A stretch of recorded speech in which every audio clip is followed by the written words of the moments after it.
어제 하루 광주에선 역대 세 번째로 많은 102명의 코로나19 확진자가 나왔습니다. 교육시설에서 집단 감염이 계속되고 있어 추가 확산 우려가 커지고 있습니다. 올해 5.18 민주화운동의 핵심 책임자인 전두환, 노태우 씨가 모두 사망했습니다. 죽음으로 진실을 묻을 수는 없다며 반드시 진실규명이 이루어져야 한다는 목소리가 높습니다. 이재명 더불어민주당 대선 후보와 이낙연 전 대표가 명락연대를 통해 지지층 결속에 속도를 내며 다음 달 초 텃밭인 광주를 찾아 답보 상태인 호남 지지율 반등을 노립니다. 오늘부터 내년도 정시 모집 원서 접수가 시작됐지만 첫 시행된 문이과 통합 수능의 생명과학 20번 문항 전원 정답 처리 등으로 셈법이 복잡합니다. 여러분 안녕하십니까? KBC 8시 뉴스입니다.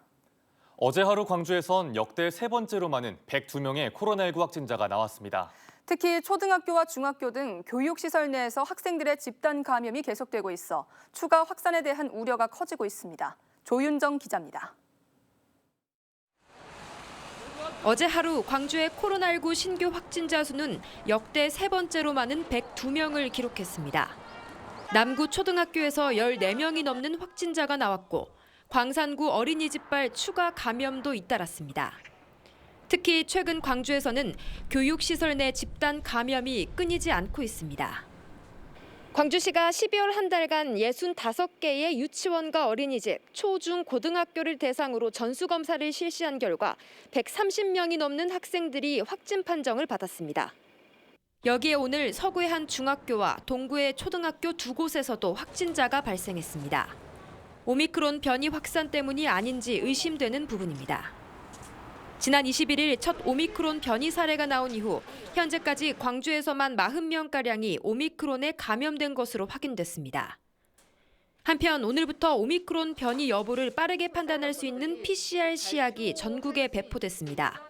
알파, 베타, 감마, 델타 4종에 대해서 확정을 할 수 있고 오미크론에 대해서는 추정을 할 수 있었던 체계가 이제 변이 키트가 개선됨에 따라서 오미크론까지 5종에 대한 변이 확정이 시도에서도 가능하게 된. 사나흘의 시간이 걸리던 오미크론 변이를 이제부턴 2-3시간 안에 가려낼 수 있게 됐습니다. KBC 조윤정입니다. 전국적인 감소세에도 불구하고 광주와 전남의 코로나19 확산세는 꺾이지 않고 있습니다.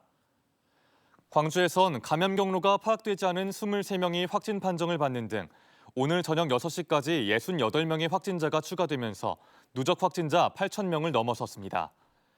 오늘 57명이 확진된 전남의 경우 고흥의 병원에서 집단 감염이 발생했고 목포와 나주에선 경찰과 공무원 등이 확진 판정을 받아 접촉자 등을 대상으로 검사가 이어지고 있습니다.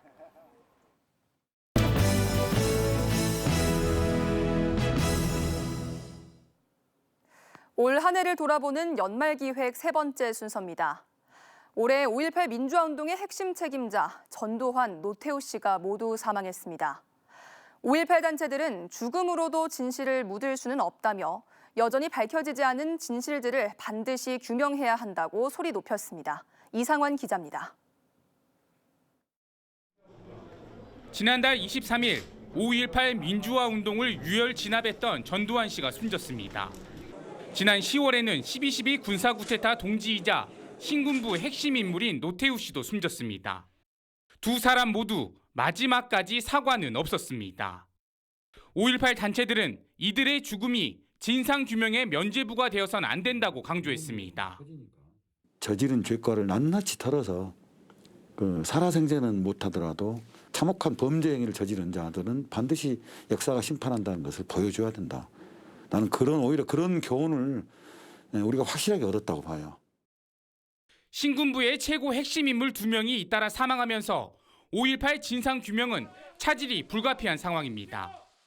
전 씨와 노 씨는 5.18 진상규명위원회 조사를 거부하다 사망했고 조사에 협조하겠다던 당시 특전사령관 정호용 씨는 지난달 돌연 미국으로 출국했습니다. 5.18 조사인은 두 사람이 사망했지만 이희성 당시 계엄사령관 등 신군부 핵심 인사 37명을 추가로 조사해 발포 명령자를 밝혀낼 계획입니다. 최종적이고 실질적인 승인권자가 전두환 보안사령관이라는 대다수 국민의 규정적 의혹 수준을 넘어 움직일 수 없는 결정적 증거에 이를 수 있도록 관련자의 인정 진술 등을 확보하여 학살의 주범은 사라졌지만 희생된 시민들은 어디로 사라졌는지, 또 누가 이들에게 사격을 지시했는지 40년이 지난 지금도 5.18의 진실은 여전히 베일에 쌓여 있습니다. KBC 이상환입니다. 이재명 더불어민주당 대선 후보와 이낙연 전 대표가 명락연대를 통해 지지층 결속에 속도를 내고 있습니다. 다음 달 초 첫 공동 일정으로 텃밭인 광주를 찾을 예정인 가운데 답보 상태인 호남 지지율 반등과 함께 본선 주도권을 선점할 수 있을지 주목됩니다. 정의진 기자입니다. 이재명 더불어민주당 대선 후보와 이낙연 전 대표가 함께 호남을 찾습니다. 국가비전 국민통합위원회 공동위원장인 두 사람은 다음 달 5일 첫 지역 일정으로 텃밭인 광주를 선택했습니다. 경선 불복과 후보 교체론 등 반복된 마찰로 좀처럼 거리를 좁히지 못했던 두 사람의 이번 방문은 집토끼 잡기에 방점이 찍혀 있습니다. 이낙연 전 대표가 잠행을 이어가는 동안 답보 상태였던 이재명 후보의 호남 지지율 반등을 꾀하겠다는 전략입니다. 지금 지방선거 출마 예정자들이나 국회의원, 그리고 지방의원들의 대선 참여가 지지부진한 상태입니다. 연대할 경우 안방지대 호남의 지지율과 분위기를 수습하는 데 큰 도움이 될 거라 예측이 됩니다. 여기에 열린민주당과의 통합에 이어 당이 쪼개지며 대거 탈당한 호남 인사들의 복당을 허용하는 대사면 승부수까지 던졌습니다. 최근 이재명 후보의 지지율 상승세는 윤석열 국민의힘 후보의 지지율 하락에 따른 것이라는 게 중론인 만큼 외연 확장이 무엇보다 중요해졌기 때문입니다. 대선 경선 이후 처음으로 당 공식 행사에 함께한 자리에서 약속이나 한 듯 통합의 한 목소리를 낸 이재명 후보와 이낙연 전 대표. 이낙연 위원장님과 함께 공동위원장으로서 국가 비전과 국민 통합을 위해서 최선을 다하고 또 국민들의 신임을 다시 얻어내서 더 확실하게 혁신하면서 더 따뜻하게 국민을 포용하고 통합해야 합니다. 바로 그런 일을 국가비전 국민통합위원회가 잘 이끌어 가겠습니다. 윤석열 후보 측이 자중질환에 빠진 사이 원팀 행보를 계기로 지지층 결집과 본선 주도권 선점에 성공할 수 있을지 주목됩니다. KBC 정의진입니다. 지난 2016년 당시 더불어민주당을 탈당했던 이른바 호남 비문계 인사들이 민주당에 복당했습니다. 민주당은 오늘 과거 더불어민주당을 탈당해 안철수 대표와 함께 국민의당을 창당하고 민주당과 민생당 등에서 활동했던 천정배, 유성엽, 최경환, 이용주 전 의원 등 10여 명 인사에 대한 입당식을 열었습니다. 복당 인사들은 앞으로 선대위에 합류해 국민통합위원회에서 일할 계획입니다.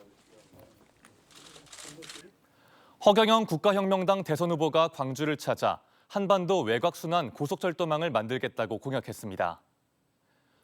허경영 후보는 오늘 광주광역시 의회에서 기자간담회를 열고 서해안과 남해안, 동해안을 연결해 순환시키는 고속철도망으로 지역균형 발전을 이루겠다고 밝혔습니다.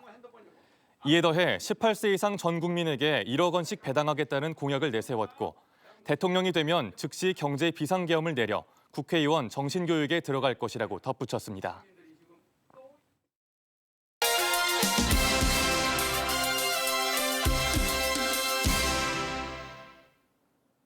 오늘부터 내년도 정시 모집 원서 접수가 시작됐습니다. 첫 시행된 문이과 통합수능에 생명과학 20번 문항 전원 정답 처리 등으로 셈법이 복잡한데요. 지원 전략을 짜는데 그 어느 때보다 고려할 변수가 많아 보입니다. 신민지 기자입니다. 올해 대학 수시 모집 결과 조선대 치의예과와 의예과에서 16명의 대규모 정시 이월이 발생했습니다. 불수능으로 인해 수시 최저 등급 기준을 맞추지 못한 학생들이 늘었기 때문으로 분석됩니다. 반면 전남대 의예과와 치의예과에선 수시 미충원이 발생하지 않아 대조적입니다. 전문가들은 이 또한 불수능을 원인으로 지목했습니다. 의예과에 지원한 친구들이 생각보다 성적이 좋지 않고 자기가 생각했던 점수보다 좋지 않았기 때문에 수시에 최종 등록해버리는 성향이 있는 것 같습니다. 광주 전남 주요 4년제 대학의 수시 미충원은 전남대학교가 282명, 조선대학교가 294명, 광주교대가 66명 등이 발생해 지난해보다 2,000명 이상이 늘었습니다. 특히 광주교대는 2, 3년 전 수시 미충원이 6명과 3명에 그쳤던 것과 비교하면 격세지감을 느끼게 합니다. 올해 입시는 문과 약세가 뚜렷하지만 14년 만에 학부 선발에 나선 약대와 문이과 통합형으로 인한 이과생의 문과 교차 지원 증가로 전례 없는 다양한 변수가 공존할 것으로 예상됩니다. 정시 접수 마지막 날까지 지원 추이를 살펴 전략적으로 지원할 필요성이 큽니다. 자기 점수로 안전하게 합격할 수 있을 것이다라고 하는 것을 하나를 먼저 선택을 하고 나머지는 본인이 좀 희망하는 것을 소신지원하는 것이 이 가장 좋은 전략이 되지 않을까 싶습니다. 4년제 일반 대학은 오늘부터 다음 달 3일까지, 전문 대학은 내일부터 다음 달 12일까지 정시 모집 원서 접수를 진행합니다. KBC 신민지입니다. 네, 다음은 희망 2022 나눔 캠페인에 참여해주신 분들입니다. 전남대학교 병원에서 1,103만 890원을 보내주셨습니다. 산수동 무등산 그린회 로제비앙 입주자 대표회의와 입주민들이 130만 원을 보내주셨습니다. 소중한 성금을 보내주신 분들께 감사드립니다. KBC가 코로나19 위기 극복을 위해 희망 나눔 콘서트를 마련했습니다. 오늘 조선대 해오름관에서 열린 KBC 희망 나눔 콘서트에는 가수 저구와 신촌블루스 김상우 등이 무대에 올라 코로나19로 지친 지역민들을 위로했습니다. 희망 나눔 콘서트의 공연 수익의 일부는 사회복지공동모금회에 전달됐습니다. 한편 KBC 희망 나눔 콘서트는 다음 주 금요일 오후 6시 50분 녹화 방송됩니다. 광주 상생카드 사용액 10% 할인이 내년 6월까지 이어집니다. 광주광역시는 코로나19로 어려움을 겪는 소상공인을 돕기 위해 내년 6월까지 사용액의 10%를 지원하는 광주 상생카드 발행을 계속하기로 했습니다. 올해 1조 2천억 원 이상 판매됐던 광주 상생카드는 내년에도 6월까지 6천억 원 규모가 발행될 것으로 예상됩니다. 오늘 밤부터 광주와 전남에 많은 눈이 내립니다.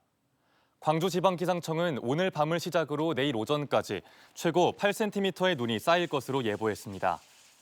바람도 강하게 불어 목포와 영광, 여수 등 전남 8개 시군에는 강풍주의보가 내려졌습니다. 기온도 뚝 떨어져 내일 아침 최저기온은 영하 8도에서 영하 1도, 낮 최고기온은 1도에서 4도 분포를 보이겠습니다. 광주광역시가 올해 캐스퍼를 구매한 시민 73명에게 보조금 1,300만 원을 지급했습니다. 광주광역시는 캐스퍼를 구매한 광주광역 시민들에게 취득세를 지원해주는 조례에 따라 올해 73명에게 보조금 1,300만 원을 지급했으며 내년에도 5억 원의 예산을 편성해 보조금 지급을 이어갈 예정입니다. 지급 대상은 캐스퍼를 신규 구매해 광주광역시에 취득세를 납부한 광주광역 시민과 법인입니다. 전남의 솔라시도 기업도시가 240억 원 규모의 지역 거점 스마트시티 조성사업 공모에 선정됐습니다. 이에 따라 솔라시도 기업도시에선 전기차 공유 서비스와 자율주행 발레 파킹 서비스, 태양광을 이용한 무선 충전 서비스, 메타버스 구축 등의 사업이 진행됩니다. 스마트시티 조성사업은 정부와 지자체, 민간기업이 공동으로 스마트 인프라와 서비스를 구축하기 위한 목적으로 추진됩니다. 광주와 전남경찰청 소속 경찰관 4명이 경찰의 꽃으로 불리는 총경으로 승진했습니다. 경찰청은 광주경찰청 김용관 감사계장과 박웅 수사 2계장, 전남경찰청 허양선 홍보계장과 주현식 감사계장이 2022년 총경 승진자로 내정됐다고 밝혔습니다.